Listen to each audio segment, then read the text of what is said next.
وسلم علیہ۔ سامعین محترم، قوم یہود یا قوم بنی اسرائیل کی تاریخی پس منظر آج ہمارے لیے ہر مسلمان کے لیے اس لیے بھی سمجھنا ضروری ہے کہ اس وقت یہودیت کا ہر شعبے میں، ہر محکمے میں، ہر معاذ میں مسلمان امت کے لیے بہت بڑے منصوبے ہیں، بہت طرح طرح کے منصوبے۔ کہیں مرزائیت سامنے آتی ہے تو اس کے پیچھے بھی یہودیت ہوتی ہے، کہیں سود آتا ہے سامنے تو اس کے پیچھے بھی یہودیت ہوتی ہے، کہیں قرآن کریم کی بے حرمتی ہوتی ہے تو اس کے پیچھے بھی یہودی ہے۔ طرح طرح کی تمام تاریخی پس منظر کا گہرا مطالعہ کریں تو پیچھے یہودیت کی سازشیں نظر آئیں گی۔ تو ایمان کو بھی بچانا، مذہب کو بچانا، ایمان کا دفاع کرنا، مذہبی دفاع کرنا، یہ ہر مسلمان کے لیے لازمی ہوتا ہے۔ دشمنوں کی پہچان رکھنا، کہاں کہاں سے یہ دشمن ہم پہ حملہ ہو رہے ہیں۔ حضرت عزیر علیہ السلام کے زمانے کا تذکرہ آپ کے سامنے تھا۔ یہ عزیر علیہ السلام کا جو زمانہ ہے نا، یہ ان کا دوسرا دور ہے عروج کا۔ عزیر علیہ السلام کے زمانہ عروج کا وہ زمانہ تھا کہ جس میں مذہبی طور پر انہوں نے دوبارہ ان کو سمجھایا، ترغیب دی، ترغیب دی، دعوت دی اور ان کو کافی حد تک منظم کیا۔ ان کے بعد پھر کچھ صدیاں زمانہ ٹھیک رہا، پھر ایک وقت آیا کہ دوبارہ یہ اپنے مذہبی تعلیمات سے بے خبر ہو گئے، نافرمان ہو گئے، طرح طرح کے نافرمانی شروع کی۔ تو ایک دفعہ پھر بڑی تباہی ان پہ آئی تھی، اور اس تباہی کے بعد آج تک پھر یہ کسی جگہ منظم حکومت نہیں بنا سکے تھے اس وقت تک۔ اب جو موجودہ اسرائیل ہے، اس سے پہلے عیسیٰ علیہ السلام سے ایک صدی پہلے ان پر بہت بڑی تباہی آئی تھی۔ عیسیٰ علیہ السلام کی ایک صدی پہلے سے لے کر اسرائیل کے قیام تک دنیا بھر میں کسی جگہ منظم ان کی حکومت نہیں تھی۔ اس کی مین وجہ کہ ان کے لیے ایک لفظ استعمال ہوتا ہے مغضوب۔ مغضوب کا معنی ہوتا ہے جس پہ اللہ کا غضب آ گیا، غصہ آ گیا۔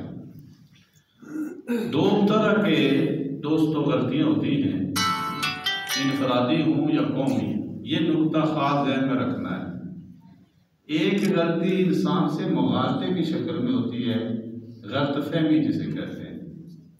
کسی معاملے میں غلط فہمی ہے اور وہ آدمی اسی غلط راستے پہ چل پڑا، اس کو دین سمجھ کر، اس کو اچھا سمجھ کر، لیکن مغالطہ تھا، تو اس کو اللہ جلدی نہیں پکڑتے، بلکہ اسے موقع دیتے ہیں کہ یہ اسے سمجھے، یہ غور کرے، مطلب ممکن ہے کوئی سمجھانے والا اس کو سمجھ جائے، سمجھا دے، یہ راستہ درست کر لے، اس کو مغالطہ کہتے ہیں۔ ایک ہوتا ہے کہ ایک آدمی حق اور سچ کو جانتا ہے، سمجھتا ہے کہ یہ حق ہے، لیکن سمجھنے کے باوجود وہ اس کی مخالفت میں لگا ہوا ہے اور اصلاح نہیں کر رہا۔ ایسے شخص پہ غضب اللہ کا غصہ جلدی آتا ہے، خواہ وہ اکیلا آدمی ہے یا بحثیت پوری قوم کی۔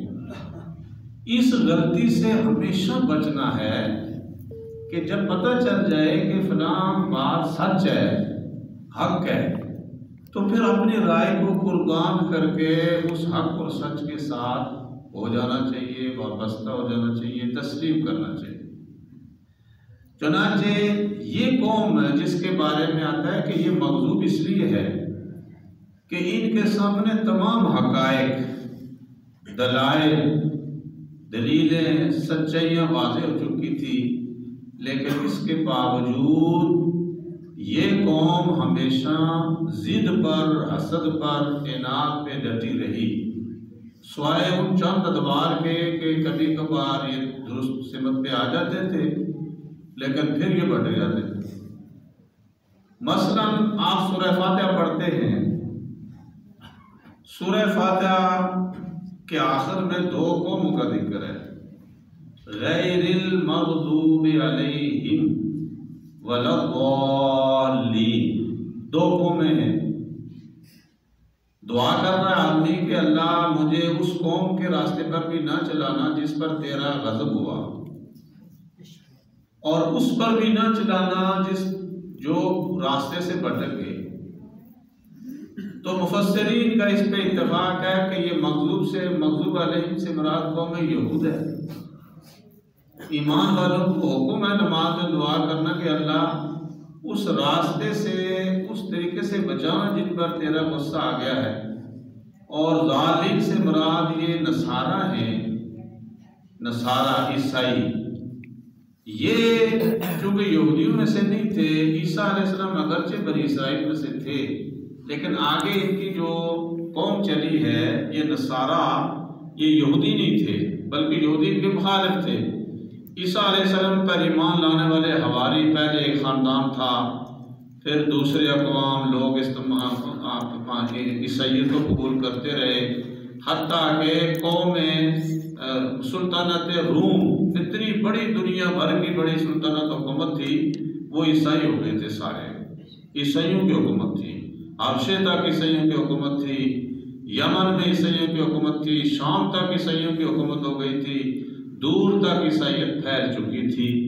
ان کے اندر وہ اتنی شدت نہیں تھی، حسد نہیں تھا، لیکن یہودیت کے اندر شروع سے حسد، کینہ، بغض، اس طرح کی ہردرمی، تشدد، اس وجہ سے ان کا پچھلا سلسلہ ختم ہونے کے بعد عیسیٰ علیہ السلام سے ایک صدی پہلے سے اور حکومتیں اور سلطنتوں سے اللہ تعالیٰ نے ان کو ہمیشہ محروم کر دیا۔ اب کیا ہوا کہ دوسرا جو دور تباہی کا آیا، اس کے بعد ایک صدی بعد حضرت عیسیٰ علیہ السلام پیدا ہوئے۔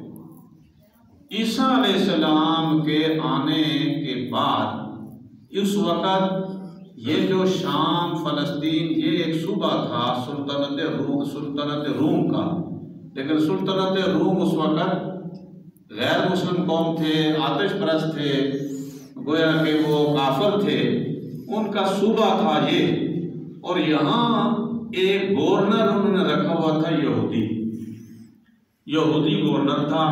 عیسیٰ علیہ السلام جب پیدا ہوئے تو عیسیٰ علیہ السلام کے پیدا ہونے کے موقع پر جو حالات یہودیوں نے پیدا کیے، کیا کیا، پھر عیسیٰ علیہ السلام کے لیے کیا مشکلات پیدا کیے، انشاءاللہ کل عرض کروں گا۔ ایک گزارش کر لوں وہ یہ کہ آج آپ نے دیکھا ہوگا یہ اسپیکر کی آواز آپ کو اچھی لگ رہی ہے، اچھی ہے؟